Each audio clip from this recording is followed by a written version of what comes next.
INICET 2025 PG courses के लिए जुलाई session की ऑनलाइन एप्लीकेशन ऑलरेडी स्टार्ट हो चुकी है। आई होप आप लोगों ने ऑलरेडी काफी सारी वीडियोस देखकर अब तक रजिस्ट्रेशन वगैरह कर चुके होंगे, लेकिन अभी भी काफी सारे कैंडिडेट्स की बहुत सारी डाउट्स है जो अब तक क्लियर नहीं हुई है कि उनकी जो बेसिक रजिस्ट्रेशन है वो कब अप्रूव होगी, उन्होंने जो फोटो और सिग्नेचर अपलोड किया है वो करेक्ट है या नहीं, या फिर वो रिजेक्ट हो सकती है। एप्लीकेशन की लास्ट डेट क्या है, फी कितनी पे करनी है, ओबीसी या ईडब्ल्यूएस सर्टिफिकेट अगर है तो कौन सी डेट की वैलिड होगी, कौन सी डेट की अपलोड करनी है, एफएमजी कैंडिडेट के लिए क्या क्राइटेरिया, इन सारी क्वेश्चंस की आंसर आपको इस पर्टिकुलर वीडियो में मिल जाएगी। और इसी वीडियो में मैं फिर आगे आपको फॉर्म फिलअप करके बेसिक रजिस्ट्रेशन कैसे करनी है वो मैं बताऊंगा। फिर आपकी जो एग्जामिनेशन यूनिक कोड है वो जनरेट होगी। तो चलिए वीडियो को स्टार्ट करते हैं। डिस्क्रिप्शन में ही आपको व्हाट्सएप चैनल की लिंक मिल जाएगी, आप उसे ज्वाइन कर सकते हैं। वहां पर आपको लेटेस्ट अपडेट मिलती रहेगी, मेडिकल रिलेटेड सारी चीजों की अपडेट। सबसे पहले तो मैं बता दूं इसकी जो प्रोसेस है इसे 3 सेक्शंस में डिवाइड किया गया। सबसे पहले जो एप्लीकेशन की सेक्शन है इसके अंदर आपको रजिस्ट्रेशन और बेसिक कैंडिडेट इन्फॉर्मेशन की फिलअप करनी है। वो जब एक्सेप्ट हो जाएगी तो उसके बाद आपकी यूनिक कोड जनरेट हो जाएगी, जो एग्जामिनेशन यूनिक कोड है वो जनरेट हो जाएगी। उसके बाद आप उसी कोड को लेकर और अपनी आईडी पासवर्ड को लेकर आपकी जो बाकी की ऑनलाइन एप्लीकेशन फॉर्म है उसे कंप्लीट कर सकते हैं। और जैसे ही आपकी फॉर्म फिलअप और पेमेंट हो जाएगी उसके बाद आपकी एडमिट कार्ड रिलीज होगी और आपको फिर आपकी सीबीटी बेस्ड एग्जामिनेशन देनी है, रिजल्ट डिक्लेयर होगी। उसके बाद आपको choice and order of preference choose करनी है, फिर फाइनली आपकी सीट एलोकेशन एंड एडमिशन होगी। तो ये तो आपकी प्रोसेस मैप हो गई। अब यहीं पर मैं आपको बेसिक एलिजिबिलिटी बता देता हूं। तो सबसे पहले जो है इंडियन नेशनल्स के लिए, तो यहाँ पर आपकी एमबीबीएस डिग्री कंप्लीट होनी चाहिए। उसके साथ साथ आपकी 12 मंथ की कंपलसरी रोटेटिंग इंटर्नशिप जो है वो भी कंप्लीट होनी चाहिए। और इसकी जो डेट है 31 जुलाई 2025 तक में कंप्लीट हो जानी चाहिए, या फिर उससे पहले ही आपकी इंटर्नशिप अगर कंप्लीट हो गई तभी आप इस पर्टिकुलर एग्जामिनेशन के लिए एलिजिबल है, यानी कि आप रजिस्ट्रेशन कर सकते हैं। और अगर आपकी इंटर्नशिप की डेट 31 जुलाई 2025 के बाद की है तो आप इसकी रजिस्ट्रेशन के लिए एलिजिबल नहीं है, तो कृपया आप इसमें रजिस्ट्रेशन ना करें। तो आपको एमडीएमएस और ये सारे कोर्सेज के लिए आपकी एमबीबीएस की डिग्री कंप्लीट होनी चाहिए, या फिर अगर आप एमडीएस की कोर्स करना चाहते हैं तो उसके लिए आपकी बीडीएस की डिग्री कंप्लीट होनी चाहिए और साथ में आपकी ये इंटर्नशिप कंप्लीट होनी चाहिए। अब जो है मिनिमम मार्क्स की क्या क्राइटेरिया एमबीबीएस और बीडीएस के अंदर, तो जो भी कैंडिडेट एससी या एसटी कैटेगरी से बिलोंग करते हैं उनकी 50% एग्रीगेट मार्क्स होनी चाहिए, या फिर जो कैंडिडेट अदर कैटेगरी से है यानी कि जनरल कैटेगरी या फिर ओबीसी ईडब्ल्यूएस या फिर किसी भी कैटेगरी से हैं तो उनकी 55% मार्क्स एग्रीगेट होनी चाहिए। और पीडब्ल्यूबीडी कैंडिडेट यानी कि पर्सन विद बेंचमार्क डिसेबिलिटी वाले कैंडिडेट के लिए भी सेम इसी तरह की मार्क्स क्राइटेरिया है, provided in A and B will be applicable for the category to which candidate belong. यानी कि जो भी बेंचमार्क डिसेबिलिटी कैंडिडेट है वो अगर एससी एसटी कैटेगरी से बिलोंग करते हैं तो उनकी भी 50% मार्क्स एग्रीगेट होनी चाहिए, या फिर अगर वो ओबीसी या फिर ईडब्ल्यूएस जनरल कैटेगरी से हैं तो उनकी 55% मार्क्स एग्रीगेट होनी चाहिए। अब वही सारी चीजें यहाँ पर डिटेल में लिखी हुई है, आप इसे पढ़ सकते हैं। आपको मैं ये पीडीएफ व्हाट्सएप चैनल पर अपलोड कर दूंगा, आप वहां से इसे देख सकते हैं। ये जुलाई सेशन की पीडीएफ है, जुलाई 2025 की। व्हाट्सएप चैनल की लिंक आपको डिस्क्रिप्शन में मिल जाएगी। अब उसी तरह से यहाँ पर फॉरेन नेशनल कैंडिडेट्स के लिए भी डिटेल में लिखा हुआ है, और यहाँ पर अगर आप ओसीआई कैंडिडेट है तो उनके लिए भी यहाँ पर सारी एलिजिबिलिटी क्राइटेरिया डिटेल में लिखी हुई है। अब मूव करते हैं आपकी एप्लीकेशन फी क्या होने वाली है। तो जो भी जनरल ओबीसी कैंडिडेट है या फिर फॉरेन नेशनल ओसीआई कैंडिडेट है उन लोगों की जो फी है 4000 रुपीज होने वाली है एप्लीकेशन फी। और जो एससी एसटी ईडब्ल्यूएस एप्लीकेंट्स है उनकी 3200 होगी।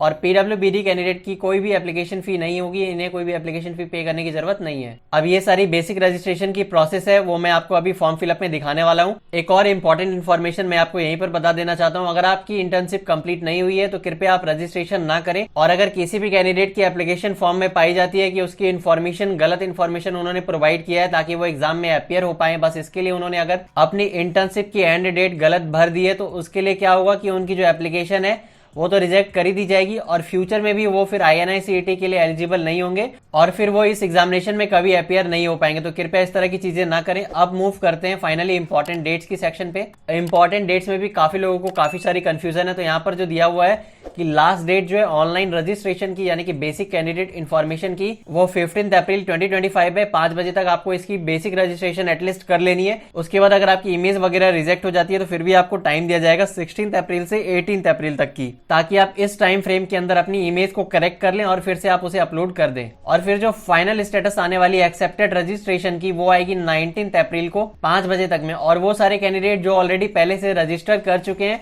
उन्हें फिर से रजिस्ट्रेशन नहीं करनी है, उन्हें बस अपनी एग्जामिनेशन यूनिक कोड को जनरेट करना है। पहले वाली एग्जामिनेशन यूनिक कोड यहाँ पर वैलिड नहीं होगी, आपको यहाँ पर जुलाई सेशन के लिए फिर से एग्जामिनेशन यूनिक कोड को जनरेट करनी होगी। उसकी जो डेट है 1 अप्रैल से आप इसे जनरेट कर सकते हैं और 25 अप्रैल तक आपको इसे जनरेट करके आपकी जो एप्लीकेशन फॉर्म है उसे कंप्लीट कर लेनी है। जो कैंडिडेट ऑलरेडी पहले से रजिस्टर कर चुके हैं, यानी कि उन्होंने पहले से एग्जामिनेशन दे रखा है, उन्हें बस अगर एडिटिंग करनी है या फिर जो भी बेसिक इन्फॉर्मेशन में चेंजेस करनी है वो करके 10 मार्च से 15 अप्रैल के बीच उन्हें भी अपनी फॉर्म को सबमिट कर देनी है।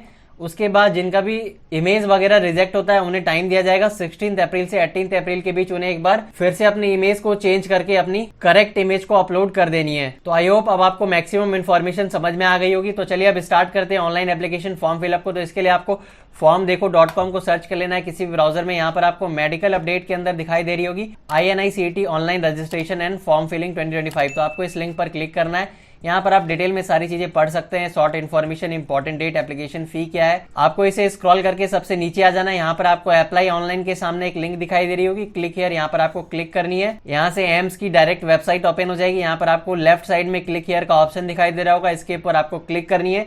जो कैंडिडेट ऑलरेडी रजिस्टर कर चुके हैं पहले से, उन्हें यहाँ पर रजिस्ट्रेशन आईडी और पासवर्ड डालकर यहाँ पर लॉगिन कर लेना है। तो जो सारे न्यू कैंडिडेट्स हैं उन्हें यहाँ पर क्लिक हियर के ऊपर क्लिक करनी है। आपको ये सारी चीजें रेडी रखनी होगी क्योंकि आपकी एप्लीकेशन फॉर्म फिलअप के टाइम ये सारी चीजों की जरूरत पड़ेगी।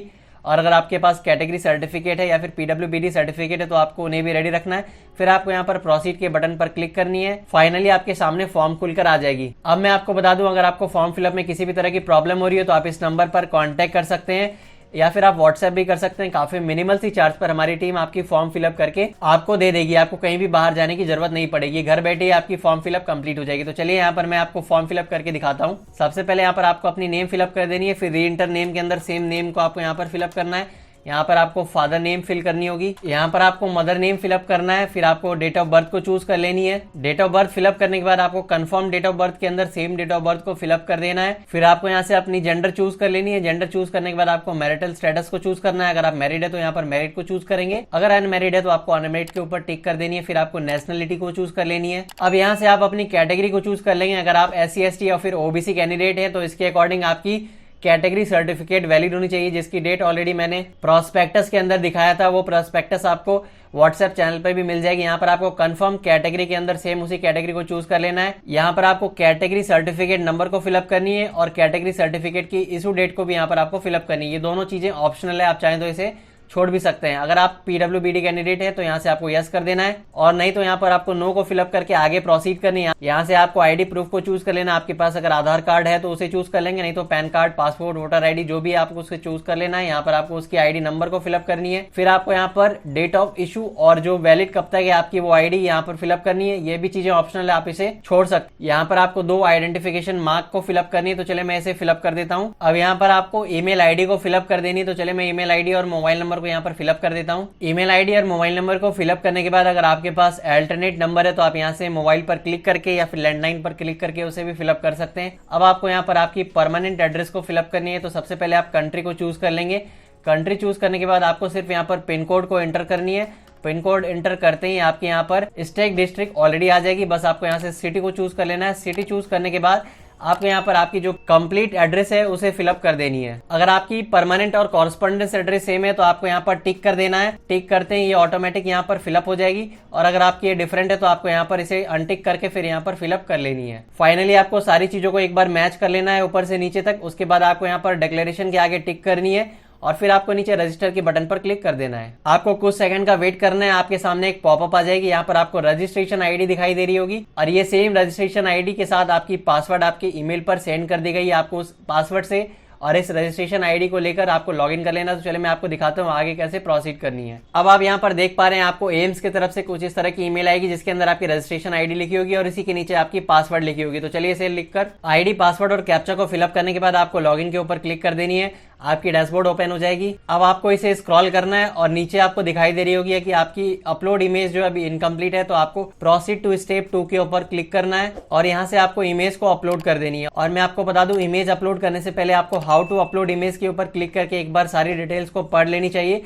क्योंकि वहां पर डिटेल में लिखा है कि इस तरह की इमेज यहाँ पर वैलिड होगी, कौन सी इमेज रिजेक्ट हो सकती है। तो एक बार आप उसे चेकअप कर लें। उसके बाद आपको यहाँ से चूज फाइल करनी है। बेसिक जो चीजें हैं उसके अंदर यह है कि आपकी बैकग्राउंड जो है इमेज की वो व्हाइट होनी चाहिए, फोटो ब्लर ना हो, और आपकी जो साइज है फोटोग्राफ की वो यहाँ पर मेंशन है 3.5 x 4.5 विद इंटू हाइट, उसके बाद आपकी ये फोटोग्राफ है, ये सारी चीजें को टिक करके आपको यहाँ पर एक्सेप्ट कर लेना है। और जो आपकी इमेज की साइज है वो 50 से 100 KB के बीच का होना चाहिए। अगर आपकी इमेज साइज इसके अंदर नहीं आएगी तो आपकी इमेज अपलोड नहीं होगी। जैसे ही आपकी फोटो सक्सेसफुली अपलोड हो जाएगी तो आपको यहाँ पर पॉपअप आ जाएगा। उसके बाद आपको नीचे आपकी सिग्नेचर को चूज कर लेना है। चूज करने के बाद आपको ये सारी चीजों पर टिक कर देनी है, फिर आपको इसे भी एक्सेप्ट कर लेना है। फिर आपकी यहाँ पर सिग्नेचर भी अपलोड हो जाएगी। फाइनली आपको यहाँ पर आपकी थंब को अपलोड करनी है। थंब अपलोड करने के बाद आपको सारी चीजों पर टिक करके फिर यहाँ पर एक्सेप्ट कर लेना है। आपकी थंब भी सक्सेसफुली अपलोड हो जाएगी। अब आपको फिर से डिक्लेरेशन पर टिक करनी है और आपको इसे सबमिट कर देना है। फिर आपको एक पॉपअप आएगा, step 2 of application has been completed. आपको इसे ओके करके आपको इसे सबमिट एंड प्रिंट करके रख लेनी है। आपकी ये जो सेकंड स्टेप थी ये सबमिट हो चुकी है।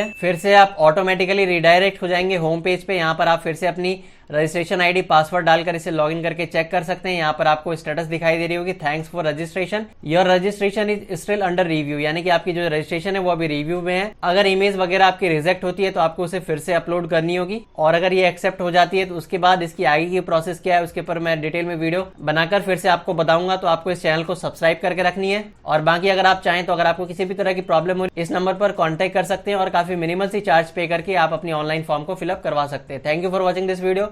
मिलते हैं फिर नेक्स्ट वीडियो में।